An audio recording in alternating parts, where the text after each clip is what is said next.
This is a Global Original Podcast.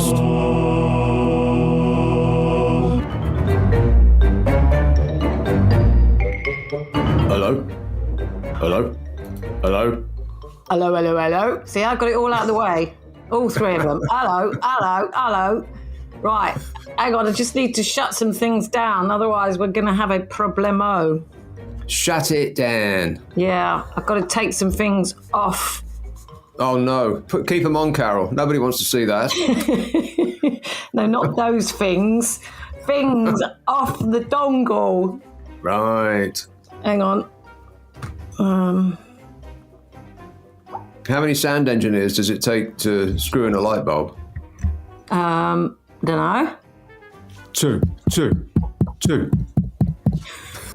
I've been doing that actually on my tour. I've been tapping the mic and going 1, 2, 1, 2, 1, 2.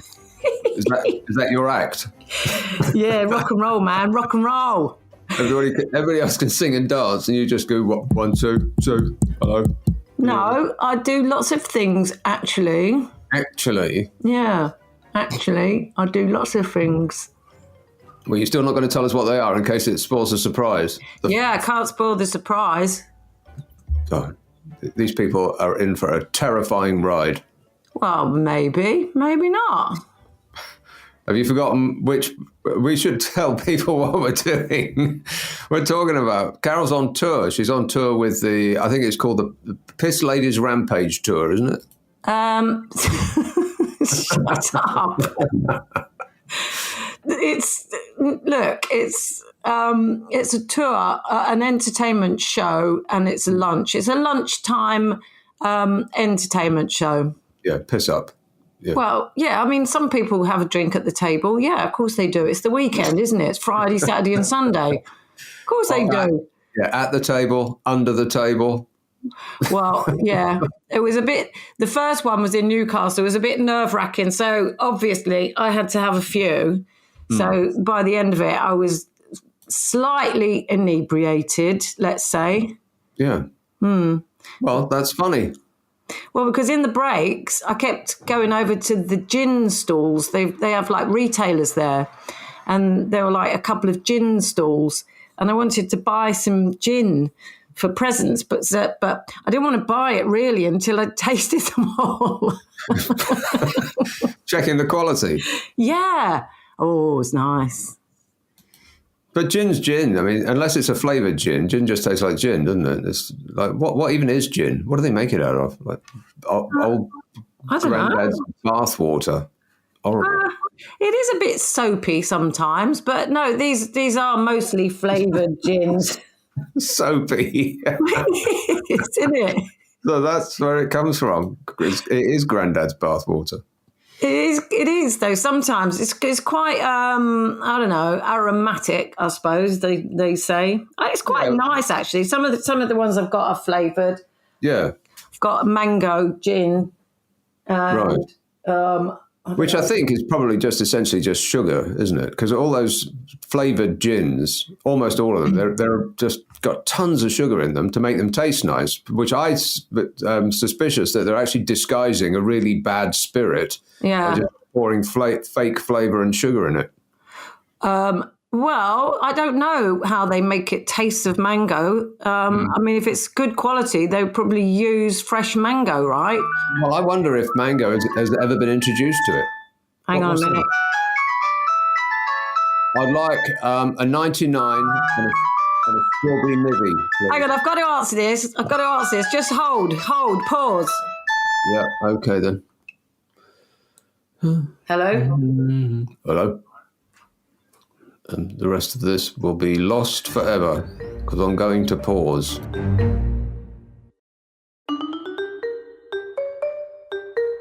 Sorry, Nickers.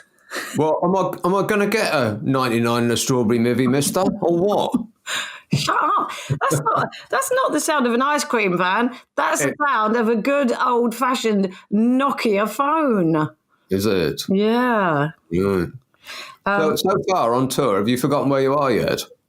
Have I Come out on stage in Newcastle and confidently said, "Hello, Portsmouth." No, I haven't. Well, we've only done 3, haven't we? We've only done like the first weekend. Right. So and how's it going? I mean, are you used to being on stage? No, I'm not. I know telly is different though, isn't it? Well, no, I'm not used to it. Telly is different, yeah. We haven't even got an audience on the telly at the moment. So, Haven't you? because of the thing. But the audience, actually, we did Newcastle, then Aberdeen, then Edinburgh. And Edinburgh was like 400 people. It's quite a lot. Oh, great. So it is a bit nerve-wracking for me because all the other girls are like, performers. They do theatre. They go on stage and they sing and they do stuff, But there's no business like no business. Well, I suppose Claire Sweeney and Zoe Tyler are both sort of West End Wendy's, yes. So they do a few show tunes. Belted out to the people in the back. Yeah, and then I try and sing, but it's not very good. Well, I won't ask you to prove that for us here. We'll just imagine. Yeah. Well, no, the thing is, I did actually find out that I can actually sing. I can sing. Yeah, I seriously doubt that. No, I can. But only in soprano. I can only sing soprano. Your voice is grating enough when you speak. I can't imagine what it's like when you're singing. Yeah, no, I do. I can, and I do. whether they want you to or not. Please, no more. Less. Well, put it this way. I join in the songs and I mime, but I don't know the words. So I just go blah, blah, blah. I can't do it. I'm trying to learn the words to a few songs, but, when you're not a performer, you're not an actor, you're not a singer, you can't remember anything. I can't remember words or lines to like when I was in Panto, I was completely and utterly shit. I had 5 or 6 lines in that Panto and I couldn't remember them. I just couldn't. Well, Marlon Brando used to have his lines written on just around the set. And he would look and, it looked like he was thinking, but actually he was just reading what his next line is on the roof. Yeah, but you can do that when you're actually filming, can't you? You can. Yeah, that's right. But you can't really do that on a live stage. It would look really. That's one of the reasons that I don't really like theatre, like plays, is because I just can't get over the concern that they're going to forget their lines. Yeah. How do they remember all that stuff? I know, it's hard. It is. It puts you on edge a bit, doesn't it? When you watch plays and you just think, oh, are they going to get it wrong? Are they going to, some people on television, they're just going to mess it up and they put you on edge. They're not comfortable to watch. And some people are just so good at it. They're easy to watch. And the same in the theatre, you're right. It does kind of put you on edge because you think, how are they going to remember all those lines? I don't get it. I just do not understand how they remember all that stuff. I mean, but you bounce off people in the conversation and that sort of reminds you of what your next line is. But some people, they just go out and, they'll do a monologue for 15 minutes. And how on earth do they remember all that stuff? That doesn't have anything to do with them personally. So it's all fake to them. It's not like they're remembering something that happened to them. No, exactly. Yeah, how do they do it? You can't really recall a memory or anything. I suppose that it is still a memory because when you learn it, I don't know how they learn it. They just learn it by repetition, I suppose. But a friend of mine who's an actor did a film and there were only like 2 or 3 people in it or something. And she said that the script was like 10,000 words for the first bit. And she learned the whole bloody thing. And I'm just in awe of people who can do that. Yeah. They're all in the right order. I know I can learn 10,000 words, but they won't be in the right order. Yes. You know what I mean? It's like, how do they do that? And it's the same goes for songs and everything, really. It's just, I don't know. Some people do, like some really big stars do have a little scrolling screen down the bottom of their feet with the lyrics on. Well, I think Bruce Springsteen might do that. I mean, some really, really big stars. And I know David Bowie doesn't, which was odd because of all the people who his lyrics. You know, like Bruce Springsteen, he sings stories quite often, doesn't he? But David Bowie, the way he wrote, it was just to write some random thing on a piece of paper and then cut it all up and throw it in the air and then just pick out like he was picking up sticks. You know what I mean? He didn't do that. How do you know? Oh yeah, that's quite well known. I mean, I'm not saying he did that for every song, but if you look at the lyrics to his songs, they don't actually make any sense at all, apart from to him personally. You know, like in Heroes, he said there was a line about something like, and they kissed as though nothing could matter at all, something like that. Yeah. By the Berlin Wall. And that was him seeing his producer, who's a really famous producer, damn it, what's his name? Tony Visconti, kissing his girlfriend through the window of the studio, and it's just two lines that don't have any relation to anything else in the song. So what I'm saying is, it just surprised me that he never needed it, despite his lyrics not meaning anything. Bruce Springsteen, and I don't know whether it was actually Bruce Springsteen, so I'll retract that accusation, but it was somebody really big that I saw who was just, recounting stories in song, and they needed it scrolling up. Maybe it was Aerosmith, something like that. I don't know. But if you take as many drugs as Aerosmith have, then it's amazing you can find your way to the stage. It might have been Ozzy Osbourne.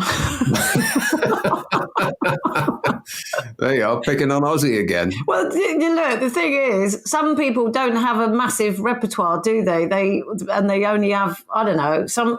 David Bowie, I wonder how many songs David Bowie wrote in his lifetime. I bet it's in the hundreds. Oh, easily. Yeah, easily hundreds. Yeah. Hundreds. But some bands like, I don't know, they don't have that many songs, do they? They've not had that many albums, so there's not that many songs. So they have less to remember. But yeah, David Bowie you're right. His lyrics were really random, especially in the early days. Really, really random. Have you ever heard of an album called Images? Images? It's got the Laughing Gnome on it and Mr. Gravedigger. Yeah. I've got every one of his albums, probably apart from that one. Although The Laughing Gnome is a great song. I mean, I know people point to it as being, an embarrassment, but I really like that song. No, so do I. I love everything of David Bowie's, and that's a double album. It came out, I think, in 1972, 73, I don't know. Oh, yeah. And it has some really odd stuff on it, but I think it's called Images, but it might have another name. It's got like cartoon covers. You might have seen it. There will have been a bit of Anthony Newley in there. Anthony Newley. Yeah, he sort of modelled himself in his early days when he was trying to find out who he was. Anthony Newley was sort of like a Cockney theatre star. No, I remember Anthony Newley. I think he was married to Joan Collins at one point, wasn't he? Well, who wasn't? I think I was probably at some point. I can remember back far enough. I wasn't. Well, nor was I. Well, that's two of us. Yes, he was actually, because her daughter's name is Tara Newley. Yeah, she was married to Anthony Newley. Talk about remembering stuff. I can remember all that crap. I don't know. And Anthony Newley did do a couple of popular songs, didn't he? Really popular songs. Yeah. Well, there's quite a few Bowie songs that are in his voice. They sound like him. There's I can't think of any off the top of my head, but on most of his albums there'll be a bit of Anthony Newley in there. Well, the Laughing Gnome is a bit Anthony Newley, isn't it? Yeah, exactly. Hang on, I'm just turning my phone off because that's I know, I'm learning, I'm getting there, but it's a bit early. What's the matter with you this morning, getting up early? 10:30. I did wonder if you were actually going to, I was going to have to call you at 10:45 saying, hello, are you there? And you'd be, oh, God, what time is it? As if I would forget. I never forget. I'm always here on time. Mm-hmm. And you even, anyway, what are you doing today? Why has it got to be so early? What's up? I'm going to Hyde Park for a stabbing. That's what people go to Hyde Park for a stabbing. Yeah, we're going to have a picnic and then we're going to go stab somebody. That's what people do in Hyde Park these days, apparently. It's all the rage. What, just go out and stab each other? Yes. Yeah, so that. Are you really going for a picnic? Do people actually go for picnics? Do they get like a basket and then put stuff in it? In a Walt Disney cartoon, of course they do. But in real life, no.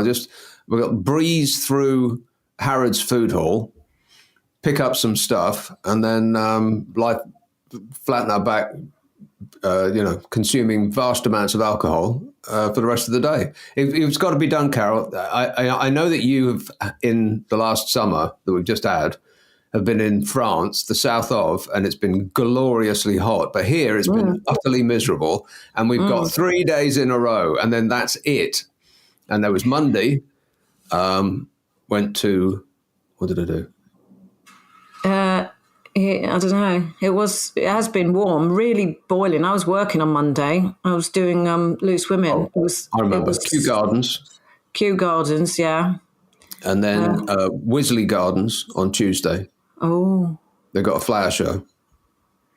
Very nice. Doing all the gardens again. And then Hyde Park today. I was in Edinburgh on Sunday, and it was bloody boiling hot. And it's like, everyone in Scotland, they're always moaning how cold it is. I'm like, well, it normally is. I grew up in Edinburgh. Believe me, it is normally cold. Well, it weren't bloody cold at the weekend. It was boiling. I didn't really have any T-shirts or anything. I just... Oh, my God. Last week you didn't have any knickers. Well, when you have to pack for... I suppose I should pack for every eventuality. But yes. like even London, I'd already packed away every summer thing that I had because it was cold. And now, like yesterday, I went out and I'm like, it's just bloody boiling, and all I've got is long trousers and long sleeve T-shirts. It's a nightmare. So I had to go to M&S again and buy some more. Oh, good. Anyway, yeah. So, but it's not normally like this, believe me. And today is Wednesday, kids, and it's in the morning on Wednesday, and Wednesday is the last nice day, and after that, it's all downhill. So suck it up while it's there. Yeah, make the most of it, as they say. Mind you, this flat is just absolutely boiling. And as soon as you open the windows, the entire population of flies and wasps of London comes straight through the window. And I don't know why. They come in, easily find the way in, but for some reason they can't find the way out. And it really... They're such morons. How are there so many of them? They're so thick. How do they... how do they do it? Yes, how do they breed? I don't know. They're so stupid that I'm amazed they can actually figure out... I mean, how do flies breed anyway? Please let's know. No.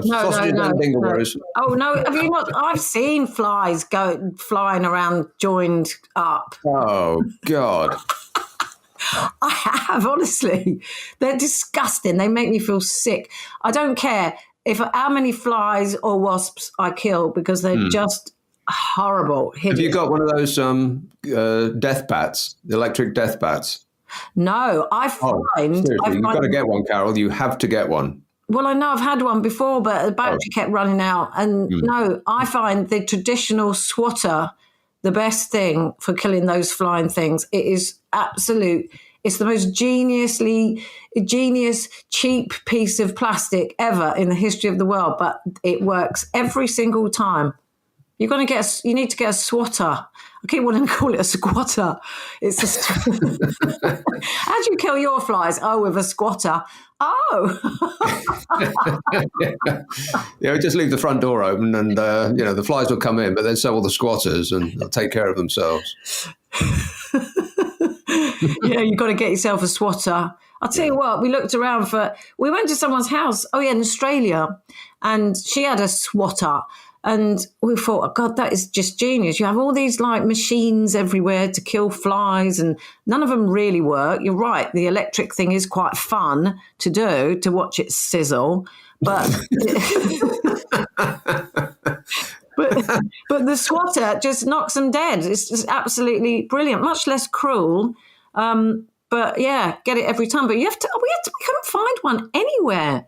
We couldn't find one not in England, not in France, nowhere. It was really odd. I had to order it off the bloody internet, for crying out loud. And there's Jeff Bezos going, thank you. Oh, don't. I know, but sometimes you just... Another rivet on my spaceship. Well, there's no other way sometimes, is there? But I try and use eBay more now rather than Amazon. But you can't always get what you want. And for some reason, you can always get what you want on Amazon. Always. Yeah. Mm. It's annoying, but... Yes. Yes, he is.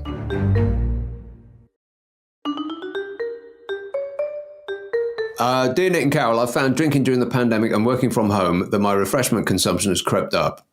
Nick, I recall you espousing a theory on how the government health guidelines on self-alcohol consumption limits are based on the gross underestimation of drinkers telling their GP.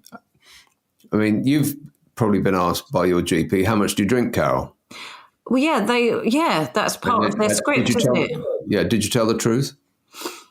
No, I didn't. No, exactly. No one does. Actually, no, I did. Because when they say to me, how much do you drink? And I just always say more than I'm supposed to, according to you.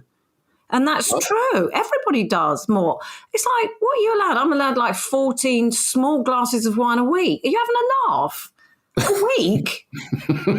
I mean, come on. Small glasses, that's like, I don't know, what's a small glass? 175 mil, 250. I don't know what a small glass is. I'm unfamiliar with the concept. Well, small glass? Yeah.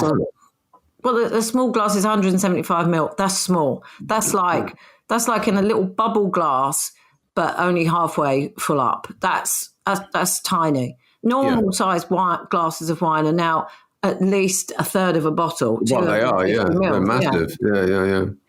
So, and I know I can't take many of those, to be honest, but I've got a natural kind of stop button. This is your famous Duracell bunny. You run out and then you just fall on your face. Yeah, it is. So I can never really poison myself with alcohol because I just don't have the capacity to do it. Right. So, I do drink more than they tell you should. But who says how much you should drink? They just pluck these numbers out of the air, don't they? This is the essence of this email, saying that they're basing their consumption suggestions on the lies of people. Because if I come in and my liver has exploded out of my body, and I tell the doctor, I only have a small sherry at Christmas, then they'll conclude that a small sherry at Christmas will kill you. Well, yeah, exactly. And so everybody's lying. But if everybody told the truth, crikey, can you imagine? Doctors they'd give up. They would get out of my surgery. I mean, honestly, how many units do you think you drink a week? Oh, I don't know. What's a unit? I don't know. But I do. I'm glad that my shows are on 3 days and I physically can't drink on those days. So I do have, there's always, without exceptions, at least 3 days a week that I don't drink. Yeah. Well, I try and have 3 days a week. I do. I always have, because I just don't want to drink every day. I don't want to because I don't look forward to it. I need to have something to look forward to. So if I have... Carol, what do you look forward to in life? Oh, the next drink. I do look forward to having a drink at the weekends. I mean, I know you're the other way around because you work weekends, but and at the moment I do too. So I can't really, go mad or anything. I do have a little drink after the shows, but not much because we have to get off and go somewhere else all the time. So, and the wine you get on trains is not the best. So I don't bother to drink it. But yeah, I think 3 days a week is what you need for your liver to kind of catch up, if you like. I mean, a doctor would probably say that even that's not enough. But Oh God! If I fretted about every tiny little thing, I wouldn't drink coffee, or I would drink coffee. I mean, they change their mind on that on a daily basis, don't they? Yeah, exactly. Yes, they do. Just one day you'll read, red wine's really good for you. It's going to stop you having a heart attack. The next day, red wine's poisonous and you're going to die if you drink it. Exactly. The same as with fruit, for crying out loud. You can't eat fruit. You're not supposed to eat. Oh, I just give up. Just do what your body tells you to do and don't abuse it too much. Well, yeah, everything in moderation, except moderation. That's my motto. No, seriously, if you just don't do too much of everything, like when they used to say, don't eat butter, eat this horrible spread that's full of sump oil. They would, and then they come out like 25 years later. Yeah, oh, sorry about that. Yeah, sorry about that. No, that's bad for you because it's got like trans fats in it. So you need to eat butter. Oh, right. Okay. Well, I didn't stop eating butter. I love butter. I love butter. I can get through half a pound of butter in a week easily, just on my Vitas. Because you're watching your weight. Yeah. Slimming biscuits with a ton of butter on. Mark always says to me, so do you want some butter with that cheese? Because it's so thick, it looks like cheese. Oh, God. I know, but it's nice, isn't it? Like jacket potatoes and new potatoes with butter. I love butter. But you've got to make your own risk assessment, haven't you? People don't know how to make their own risk assessment anymore. What's that mean? It's a phrase I hear so many times, and I just immediately switch off when anybody says it. What on earth is a risk assessment? Well, you've got to weigh the risks up to yourself, and if you think it's worth the risk, then you do it, right? That's a risk assessment. It's done in your head in 1 second. Right. So your risk assessment is f*** it.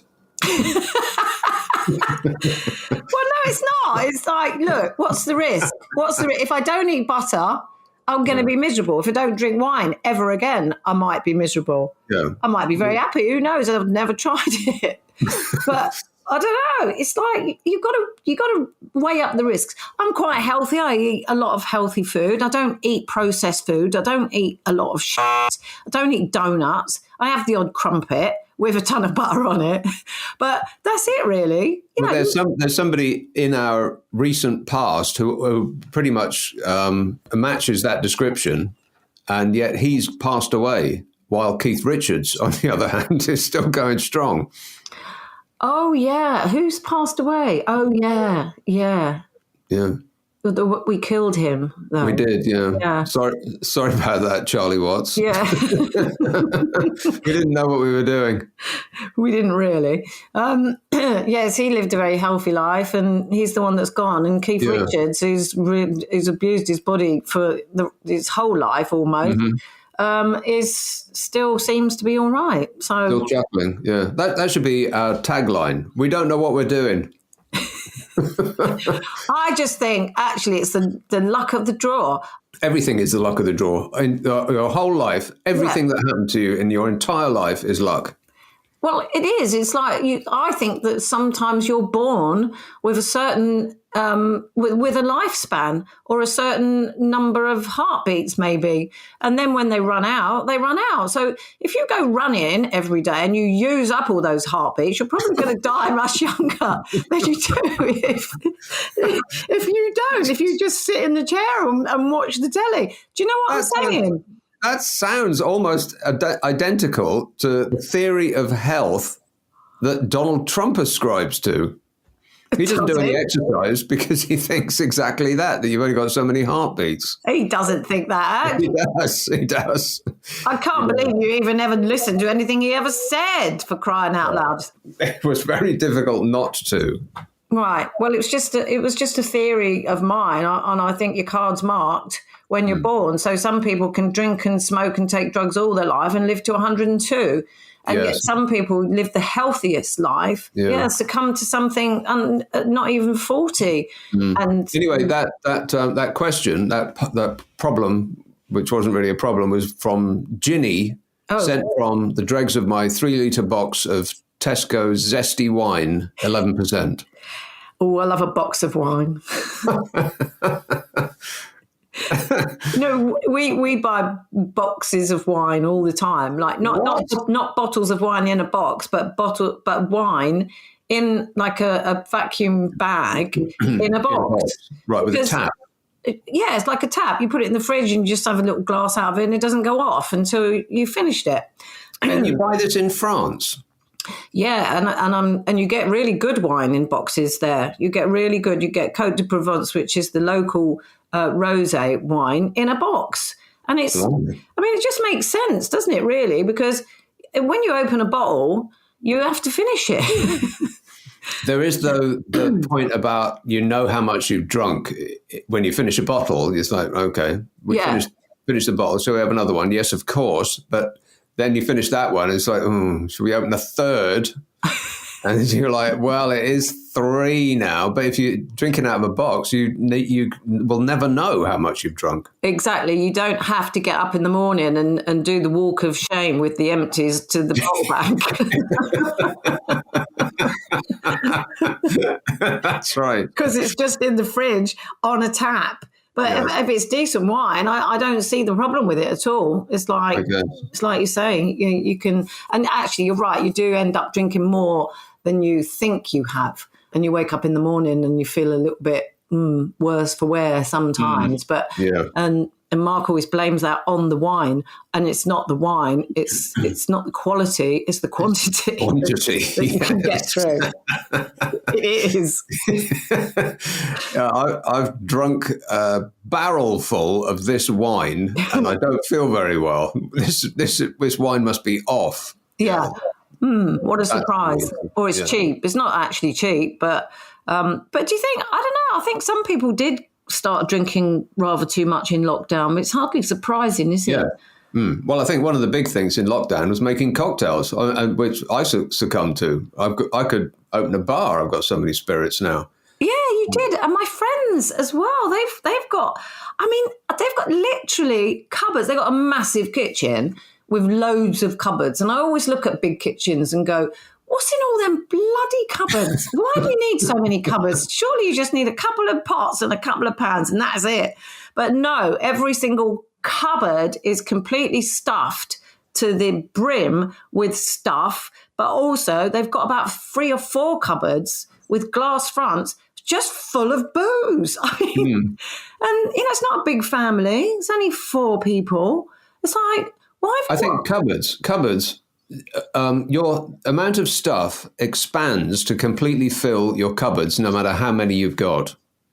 Well, of course, yeah. You always manage to fill the space that you've got. That's right. So if you live in a tiny little flat, like I do at the moment, you can't have that much stuff. I mean, everything is very well sort of planned, if you like, and there's just enough stuff here, but you can't have loads of stuff. Can't have loads of shit everywhere because you'd drown. You'd end up like one of those people on those hoarding programs who like open the front door and there's just a pile of newspapers. Yeah. So yeah, you've got to be disciplined when you live in a small space. But I don't want a big kitchen with all that stuff. People just buy those stupid kitchen gadgets, like never use them. There are so many kitchen. Oh, let's not go down that because pretty soon we'll be talking about soda streams and popcorn makers. So I think we've covered that ground fully.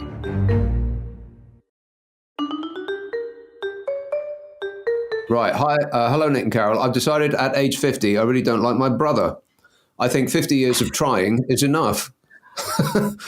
I don't think I should waste another part of half a century trying to like him. What do you think? Thanks, Caroline. Well, I always say to people, you don't have to like your family just because they're your family. I say it all the time.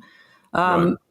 But people do tend to think that they have to, don't they? It's like they do believe this kind of blood is thicker than water kind of thing, and they have to be close to their family, however distant they are, I mean, in relation to, rather than geographical distance. I mean, if you're like a second, third cousin, 50th removed or something. Oh, yeah.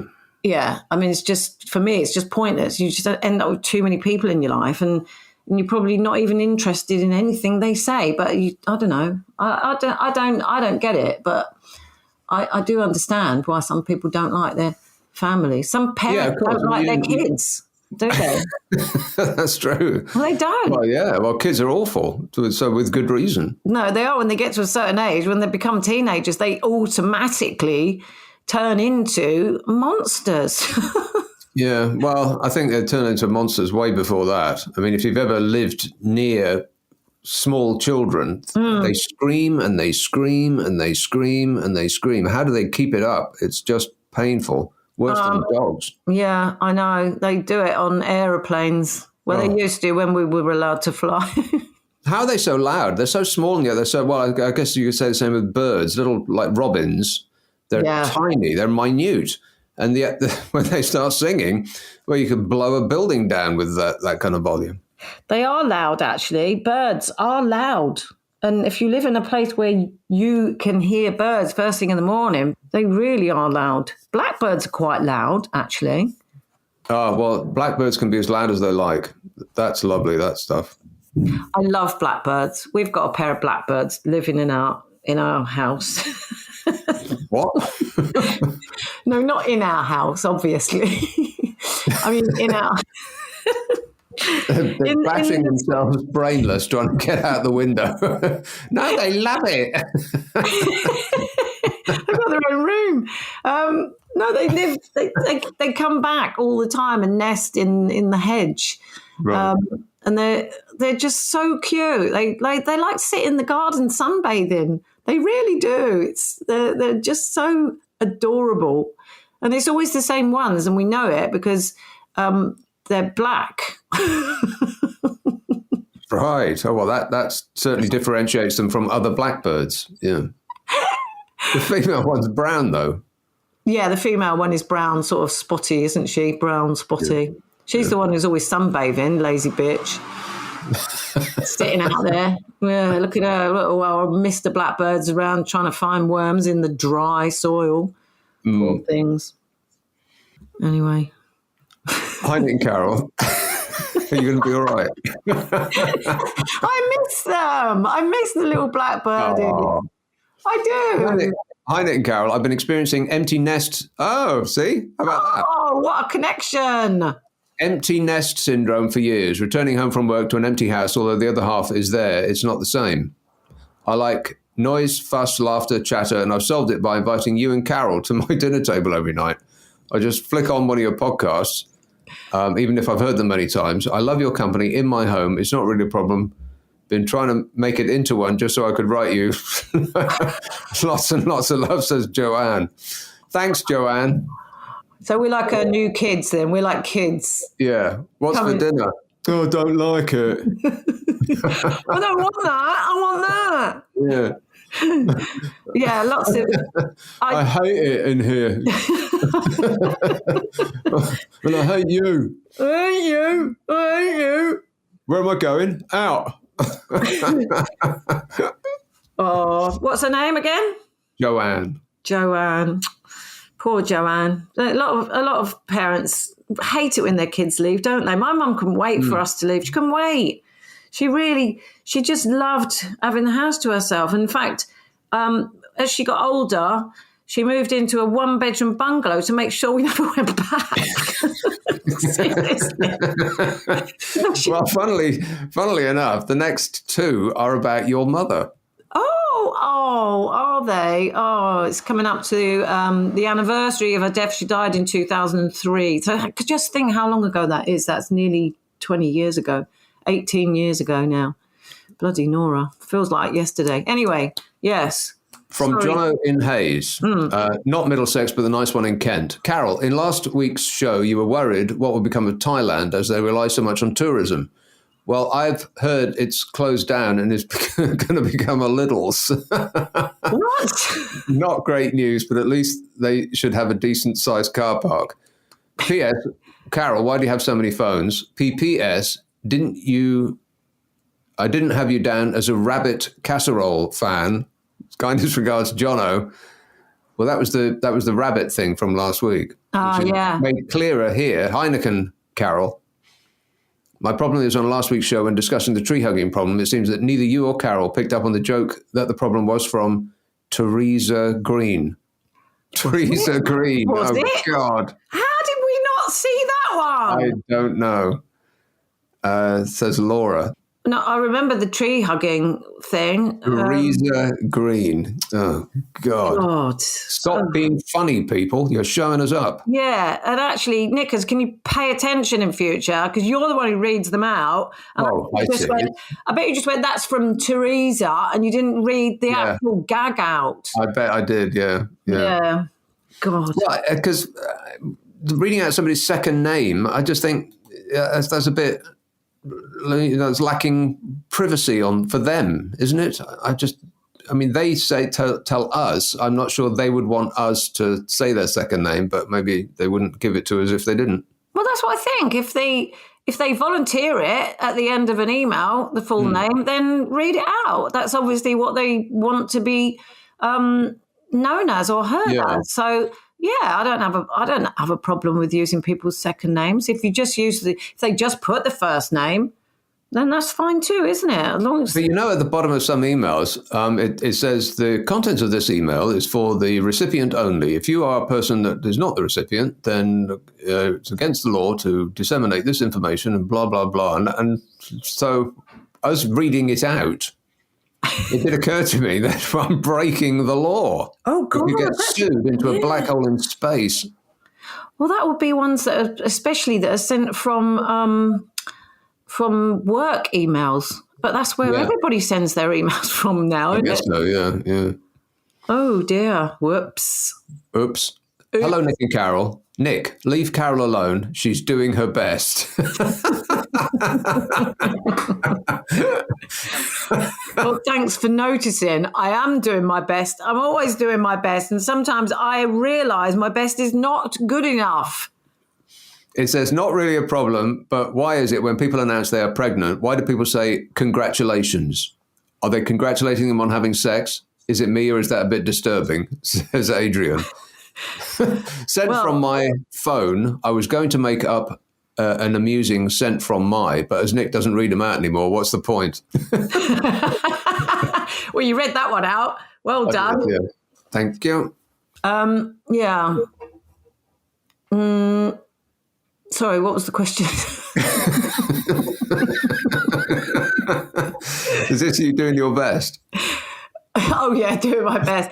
I am doing my best, actually. I always do my best. But what was the actual question? It was, people say, oh, I'm pregnant. They say, oh, congratulations. Oh, yeah. It's a bit weird, isn't it? Like, okay, your other half blew his up your... Don't say that. Oh, knickers. I'm surprised that just came out of your gob. Oh. It's a line from The Office. Oh, is it? Oh, I didn't know that. I wouldn't remember those. But yeah, you do. I do sort of, I don't know, especially with the royal family. I just think, oh, you've been doing it. Oh. you can't they help it. They probably have people to do it for them. Do you think? Ooh, I don't know. I do sometimes think that when people say, oh, I'm pregnant, I'm like, oh, I never say congratulations. I always go, oh, Jesus Christ, not another one.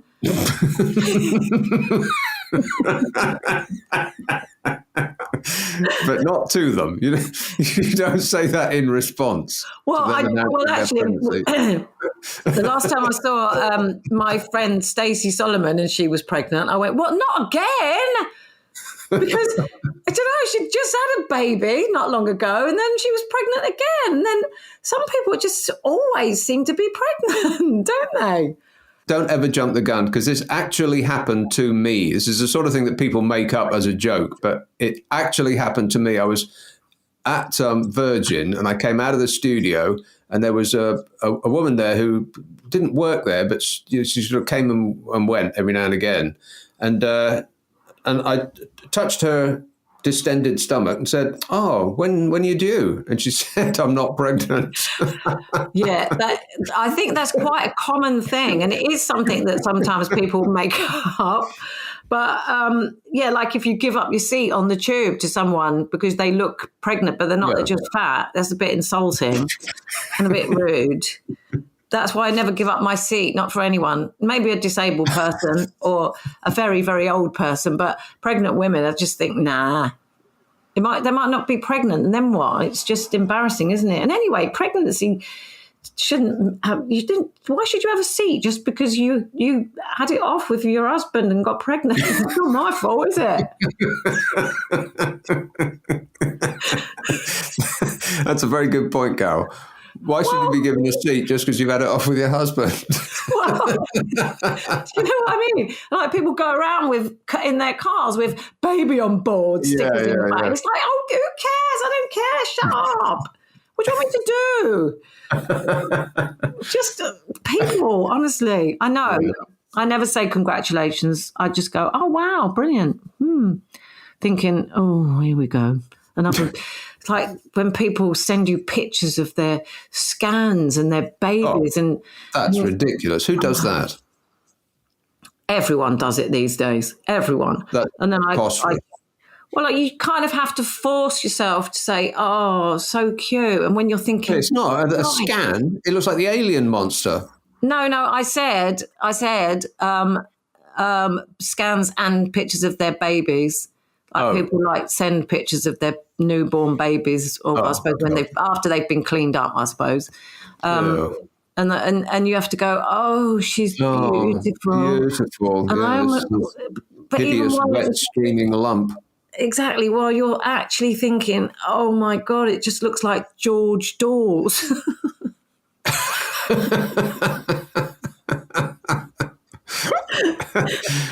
They all do, don't they? All babies look like George Dawes to start with. I guess so. Yeah. So it's awkward. It's awkward, isn't it, when you're not sort of, I'm not a typical sort of female in that respect. I don't melt when I see a baby. Sometimes I melt if I see a little cute dog, but not a baby. Right. I'm like, no, there's a baby. But for some reason, they always look at me and smile at me, babies. They just do. All the time. Everywhere we go, babies always get my attention, start laughing and smiling. I have to go, oh, is she cute? And you could do that you could do that on stage. That could be your act. Then we got a baby.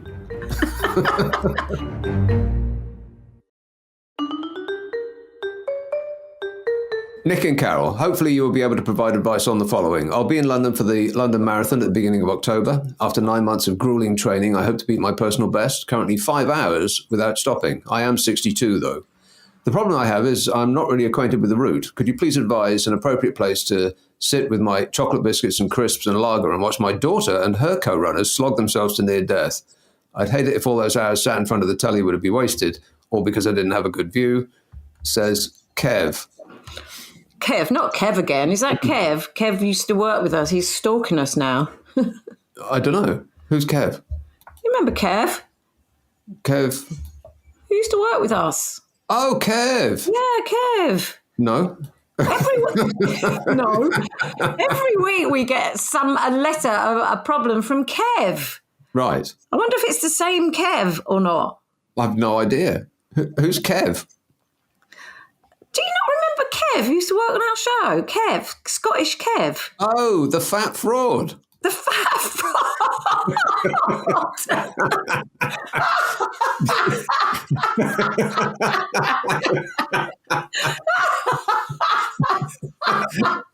Oh, I forgot about that. That was your name for him, not mine. Well, I can't remember why, though. I seriously doubt it. I very much doubt that's the same person. Well, I'm just, every time I hear the name Kev, I think of the fat fraud. Hi, Nick and Carol. While sitting in the garden, drinking several gin and tonics, enjoying the mini heat wave, listening to last week's podcast, I'm rather concerned about this is about these two are about your mum. Oh, okay, yeah. I'm rather concerned about Carol's childhood rabbit. Does Carol have her mum's recipe for a rabbit stew as winter is approaching fast, and Bugs, the kid's pet, is looking rather tasty? Okay, I get it. From Dexter, previously a vegan before the new tax hikes from Bodger. And, dear Nick and Carol, please help. I've not been able to sleep since hearing something awful happened to Carol's rabbit. Was it a long death? Says Matthew. Well, you've pledged not to tell us, so I'm not going to press. Oh, no, I can't. Yeah, no, it'd be probably best if you didn't. I can't because No, I can't. Well, yes, I have said before that the rabbit died, didn't I? It died. Yeah. It just died one day, and I don't. It's the how it died part that we're concerned about. But let's just not go there. Well, no, don't get that wrong. Nobody killed the rabbit. We just woke up one day and it was dead. Right, with a steak knife through its back. It just died. No, honestly, we just woke up and it was dead. I mean, I think it was dead. We think it was dead. You know, like hamsters, they always pretend to be dead, don't they? Hey? Hamsters pretend to be dead, and then you have to put them in a sock and put them in the airing cupboard. That's true. Put them in a sock? What, head first? Well, whichever way you put them in, yeah. You put them in a sock and then put them in the airing cupboard to warm them up, because sometimes they pretend to be dead and they're not dead, they're just cold. That's true. You Google it, it's absolutely true. You put them in a sock? Yeah. But if you put them in head first, how does it get out? You get it out, don't you? You get it out. You wait till it's sort of wriggling about and then you get it out. Well, my God, I mean, the hamster went into some sort of like shock state because it got cold. And then when it wakes up, it's been entombed in somebody's sock, freaking out. Well, it might be, at least it'll be toasty warm. Wouldn't it? That is true. Sometimes hamsters appear to be dead, but they go cold, and then you can bring them back to life and put them back in the cage. And some people don't know this, and their poor kids get heartbroken. And so you have parents like schlepping around pet shops for days trying to find a similar hamster so the kid doesn't know that it's dead, but it probably wasn't dead in the first place anyway. You see what I'm saying? You shouldn't have flushed it. Exactly. Well, yeah. No, don't say that. No, people do. They bury them in their gardens, don't they, sometimes? Look, here's the hamster's grave. Oh, great. And this hole is where it escaped. Well, it probably does. I don't know. I don't know what they're like underground. I know what they're like in the airing cupboard. They can come back to life. So remember that, folks. If you've got a little one who's got a hamster and one day you wake up and it looks dead, it probably ain't. Yeah, also works with grannies. Stop it. But you have to get a really big sock. For Granny, you would, yeah. Stop it. Hello, both. Our annual day of summer came and went this week, but for me it was ruined by some plonker with a leaf blower making continuous droning infernal racket. What made it worse was the momentary pauses where you think, oh, that's it, sweet relief, before yet again, and then he's actually written out how you say the noise it makes. B, B, B, B, B, R, R, R, R, R, R, E, E, E, R, R, E, E, E, R, R. They are. No, doing it's more like a wah. That's actually perfect. No. Yeah. No. I've forgotten how loud and intrusive they are. My only option was to leave the area, but it's so blooming loud there was no escape. I was willing to do time by ramming it up his compost heap. What's prison food like these days, says Andrew Meadows of the Wirral. They are annoying. We've dealt with that before, haven't we? We dealt with leaf blowers. I'm pretty sure we have. Have we? I don't know. Yeah. I mean, they're rife. They're on all the time in France. Hate them. Yeah. Yeah, but I mean, they're really handy, aren't they? We've got one. Well, look, we only use it like once a month or something, and for not very long. We've got quite a small garden. So it's like when people have got massive gardens and they're just blowing their leaves every single day. And there are restrictions in France. You're not supposed to use them after 12 o'clock on a Sunday and after a certain time in the evening and all that. And no one takes any bloody notice of any of that. But they're going all the time, or some kind of machinery is going all the time. If it's not that, it's dogs barking. It's a nightmare, really. People. But, yeah. Not so much in the winter, but in the summer, it's very noisy. But I don't know. We're just as bad. We play loud music sometimes when we've had a few wine boxes. Yeah, so I am the most perfect neighbour in the world ever. I doubt that. It's true. I don't make a noise. I haven't got a leaf blower. I live in a flat now, so I haven't even unpacked my stereo. I listen to the TV on headphones because I don't want to disturb the people upstairs who haven't got a TV. But you haven't even got a garden, so why would you have any of those things? Like a leaf blower? Oh, we used to have a garden. Oh, you used to have a house with a garden. Now I'm in a flat. Ah, right. Yes, and your last place of residence that you sold was a house, yes. It was a house, yeah. With a garden. So did you have a leaf blower? No, but I have been tempted because we've got a large terrace here and there's a massive tree over it. So when the leaves come off that tree, we're going to be up to our eyeballs in leaves. So it did occur to me that it would be handy, but I would use it very, very for short periods, not like these morons who just stand there trying to blow a leaf from one side of the pavement to the next, and it takes them an hour. You could just pick the bleeding thing up. Yeah, but if you've got like a small terrace, just a terrace rather than a bloody huge garden, why would you need to blow all the leaves into one place? You just bloody sweep them up and then pick them up, right? Well, why don't you come over and do it then on a day off? What? Are you having a laugh? You can pick your leaves up.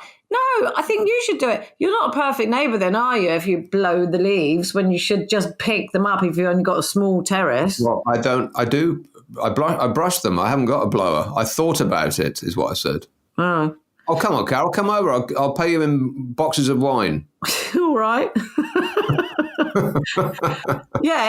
Noise between converted Victorian houses is massive. Oh, yeah. Massive. Yeah. Especially ones that were converted like years and years and years ago. Like this one was probably converted in the 80s, I reckon, 80s or 90s. And no thought went into soundproofing. It was just like, to make 3-4 flats out of one house, and that's it. I think there's just no way around it. If you live in flats, you are going to hear either side up and down. And there doesn't seem to be any way around it. I used to live in that place in Hamster, just off the high street there. And the floors, I mean, it was built in the early 1930s, after which the quality of house building in this country nosedived, apparently. But the floors were about 2 feet thick of concrete. Yeah. And the noise just goes straight through it. It's amazing. Really? I thought that was good, though, because all the old mansion blocks have really thick floors and ceilings, don't they? And they're I thought they were quite quiet. They're quiet, aren't they? Well, only because the people who live in them are 100 years old. And so they haven't got TV and they don't play loud music and, they just sit reading. But the problem is people put wooden floors down without putting not the soundproofing or sound absorber in between the floor and the wood. And it doesn't make any difference. Like a friend of mine spent something like many thousands of pounds having his ceiling, he was on the ground floor, lowered by about a foot to have all that sound deadening stuff in there because the kids upstairs were just, screaming and running around like they do. Yeah. No difference at all to my ears. Well, I did that as well, actually, in my flat, the other flat I used to have in the next road from here. And I did because there was a kid upstairs who used to bounce a ball up against the wall all the time. And like Steve McQueen in The Cooler. Yeah, a bit like that, yeah. I imagine. I don't know. I never went up there. But I did. I had the ceiling lowered and all soundproofing put in. And there was a difference. It muffled it slightly, but... Yeah. In this flat, I did, when I had it done, I put the floor down and there is like proper, it is officially soundproofing material, like felt, but more than that, in between the old floor and the new floor. And I can't hear downstairs at all, not anything. The only time I ever heard them was when they were playing sort of stadium volume music and I had to go down and tell them to turn it down. But other than that, no. But when the flat upstairs was no one in it at the moment, someone's just bought it and he's going to do it up. I can actually hear their conversation sometimes. You can, because it's that thin, the floor. Because when you think, it was a house, and this was probably one of the living rooms, and that's kind of, I don't know, the second floor, the loft. This is like this was one room, and there's a whole flat in it. Yeah, it's when you're woken up by next door's alarm in the morning. That's the nightmare. Yeah, I know. Well, you can hear them turning the kettle on in the morning. Well, I used to live in this big mansion block in the King's Road in the 80s. And I was, when you're in your early 20s, you sleep forever. Sleep is just great when you're in your 20s because you could just sleep. And I used to have an alarm to wake me up to go to work. And it used to go off for hours.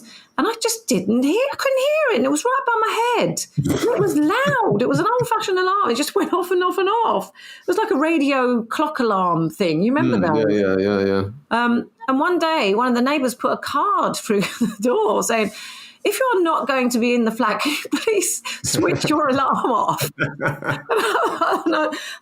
and I was in the flat, in bed, next to the bloody clock. And it was unbelievable. I wish now, bloody Robin sitting outside the back window, and it wakes me up. I had a job as bin men are here. Look, bin men are here. I heard something. Yeah. Yeah. Sorry. I had a job as an overnight security guard in a lorry park where they store, removal. You. Yeah. You were a security guard. Yeah. Really? You? Yes. And and they had a big leather clock about a foot across and about 6 inches deep, covered in black leather, and it had a key in the front, or a keyhole in the front. And every hour overnight, I had to go around the yard and put a key, which was stationed in like all the corners, and turn it in the clock to prove that I'd done the round. Oh. Before internet and, all of cameras and all of that stuff. And so that was my job overnight. It was like a 12-hour shift, something like that. Started at 6, finished at 6 in the morning. Absolutely awful. And I thought, being the smart person that I am, I'll sleep overnight, curled up in a fetal position on the floor of this it was about twice the size of a telephone box in my cabin.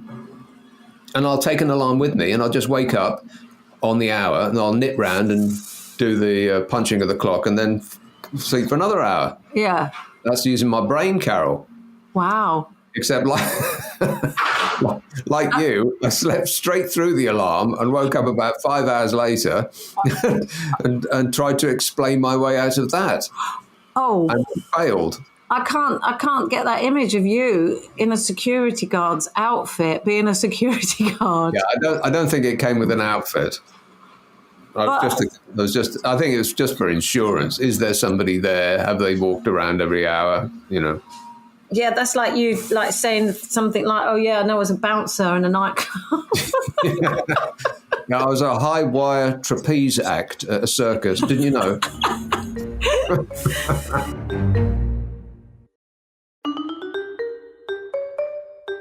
Jesus, can you hear the bin men?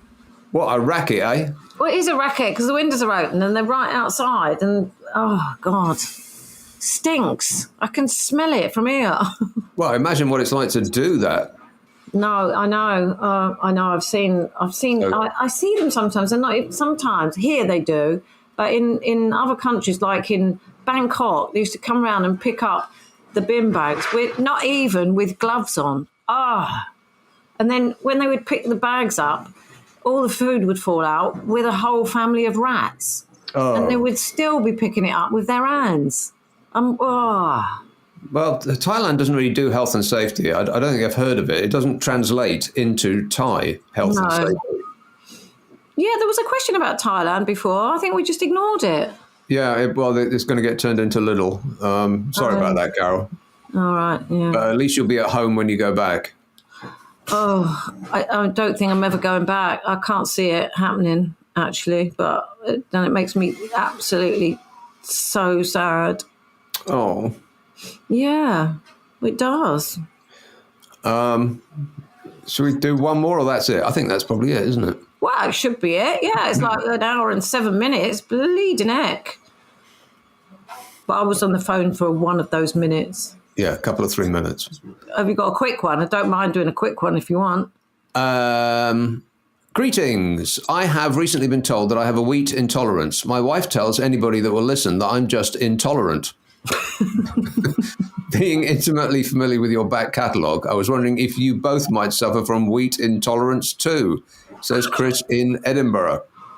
Oh, I'm quite intolerant of people who pretend to have wheat intolerance. Oh, there's so much of that. I mean, Yeah. There's a lot of people who actually have a, like a medical condition, but it seems like every bloody person on earth now has got, oh no, don't eat that. I can't, it upsets me. Yeah. You know what? It's a lot of the time it's women who don't want to eat bread, so they invent themselves a wheat tolerance because they think bread makes them fat. It's like, oh, can't eat bread. Oh, can't eat bread. Oh, maybe I'll just have a little bit. And then nothing happens. And it's like, just shut up. Either eat bread or don't eat bread. I don't care. But don't make up some kind of allergy just so that you don't have to eat it. Right. Yeah. No, I'm not allergic to anything, I don't think. On that tolerant note, that's it. If you subscribe to this podcast, the next episode will get squirted up your life as though by magic on Mondays. And if you would like us to have a bash at your issue, simply send it to the following address. nickandcarol@global.com. NICKANDCAROL @global.com. And prepare to be... completely dissatisfied. Yes.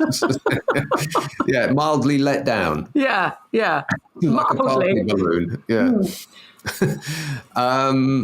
So I do another podcast called The Nick Abbot Habit, which is from old shows pre-COVID, disease-free.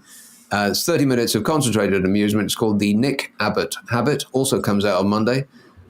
We strip the ads and the news out of my Friday and Saturday night shows on the radio, making them quicker to listen to. You'll use less electricity, and we won't have to fire up another coal-fired power station. And I'm on the radio Friday, Saturday, Sunday night at 10 on LBC. Meanwhile, Carol is on the road. I am on the road, yeah. I'm leaving tomorrow for Brighton. So by the time you hear this podcast, I will have done Brighton, Stoke and Lincoln. So this week on the podcast, I'll be in Glasgow, Kilmarnock and Dunblane. It's a Scottish trio. So, so that's good. I'm really looking forward to that. I love Scotland. It's absolutely beautiful countryside. Mm-hmm. So that's me on tour at the moment. Plus, I'm doing Loose Women again. I did it on Monday. I'm doing it again on, I did it today, Monday, because this comes out on a Monday. And I also still am writing my column for Best Magazine, which is the best magazine, which is available in all the best newsagents and supermarkets. What's it about this week? Is it about me? It's not about you. What? Well, it's not about you. No, it's not. It's about kids, but it's not about you. Right. Even though you've been adopted, or we both have, as someone's children now that their kids have left home. You didn't tell us what the tour is called. Right, yes. The tour is called Lunch and Laughs Live. And it's lunch and it's laughs and it's live. And there's singing in it and a bit of cooking and a Q&A and also a bit of chat, but lots and lots of laughter, hopefully. So far, so good. People have found it quite amusing. So that's good. Right. Bring your own wine box. No, you can drink and everything at these things. Drink and eat and be merry. It's brilliant. Yeah. Drink, eat and laugh, but not all at the same time. All at the same time. No, That would be rude. We're very intolerant of rudeness. All right, that's it. That's it.